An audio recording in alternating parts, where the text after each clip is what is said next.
What's going on YouTube? JT's Reborn here, and welcome back to another edition to my DC comic book reviews. And in this video, we're talking about Batman and Robin, issue number 21, written by Philip Kennedy Johnson with artwork by Javi Fernandez. And this is continuing the Memento storyline, which has been going on for a few months right now. And it's been really good stuff. Like, I'm really liking, for the most part, what Philip Kennedy Johnson is doing. I like the stuff he's doing with Bruce right now, and the stuff he's doing with Damian. Yeah, there were some hints where I felt like, oh, we might be doing a little bit of regression, but it's doing something in a bit of a different angle where Damian's trying to contemplate, like, what he wants to do with the rest of his life.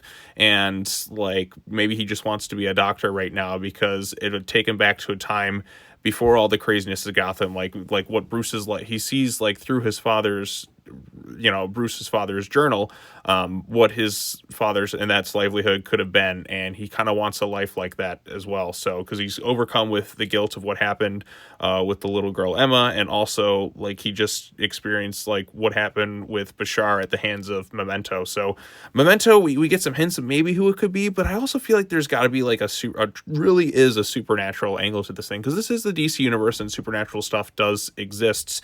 And Damian's theory hints at something along the lines of this Memento speaking only in verses. Now, what characters speak in kind of stuff like that?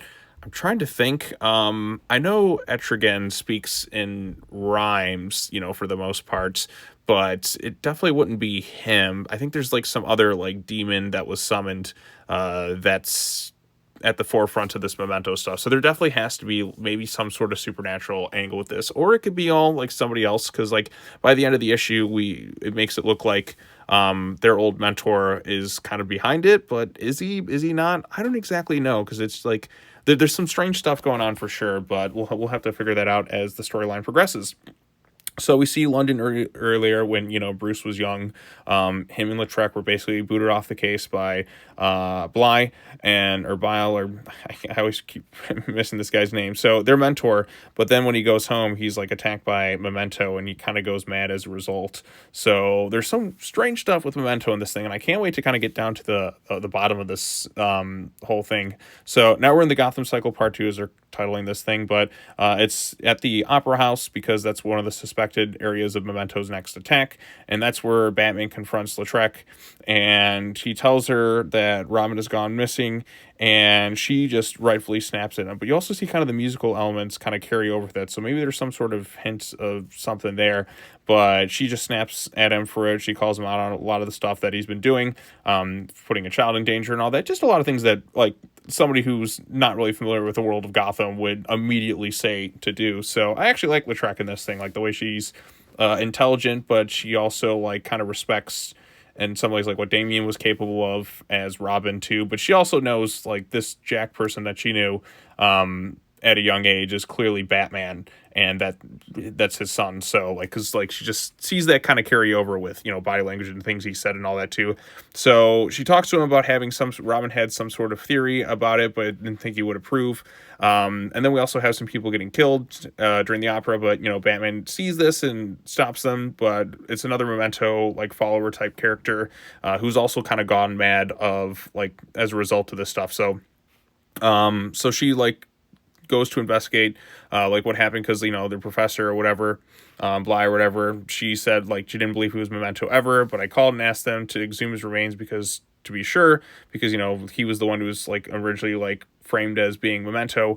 But when they investigated it, like, they weren't able to really find anything. So but I also like too that Bruce goes to some of the little, like, unfortunate kids within the city and is trying to get them to help figure out where Damian could be. He's using literally everything at his disposal to find out, like, where Damian's being held captive. So he also takes responsibility for causing issues and rifts, like, for, like, with the relationship too, which it shows him kind of maturing a little bit as a result of that, because he's like, yeah, I did things wrong, and I'm fully willing to admit, like, what I did in a lot of ways was wrong, to kind of push him in this direction, mostly because he was afraid to kind of lose his kid in some ways. So, but we also see that somewhere in Gotham, Damian is being held in some sort of cage, and it looks like Professor Bly is the one there at the end. He sees him as young Jack, so, but, like, he is old, he's kind of decrepit. Is he really Memento, or is he somebody who's been possessed by him?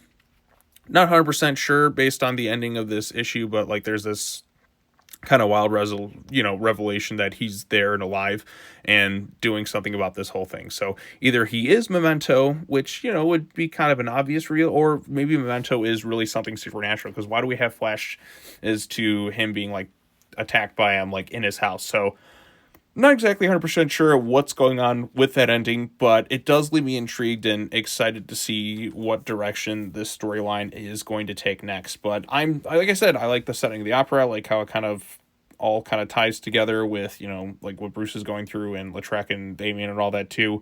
And I think, like I said, we got some really good, strong stuff by PKJ in this comic book. I know, like a while back when he was announced to take over the show, I'm like, oh, that's exactly who I would want to see take over. I think I said something in like a video maybe before it was officially announced, like who should take over Batman and Robin. I'm like, oh, Phil Kennedy Johnson would be the right choice to do it. And so far I've been proven right, because like this is out of the main Batman titles, like the big three main universe stuff, not counting Absolute Batman.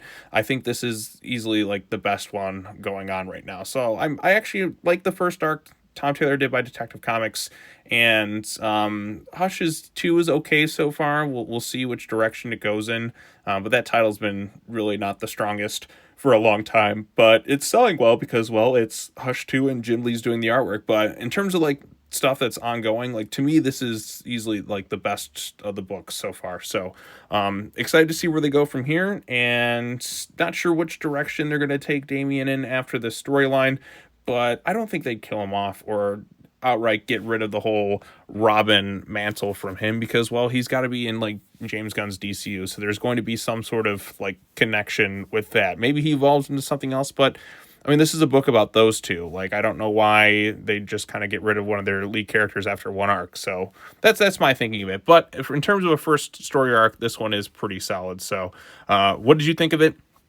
Post your comments down below. Be sure to like this video, share it with your friends, subscribe to the YouTube channel for more content, hit that bell for notifications, all of their fun stuff. And as always, take care now. Bye-bye then, and I will see you all in the next video.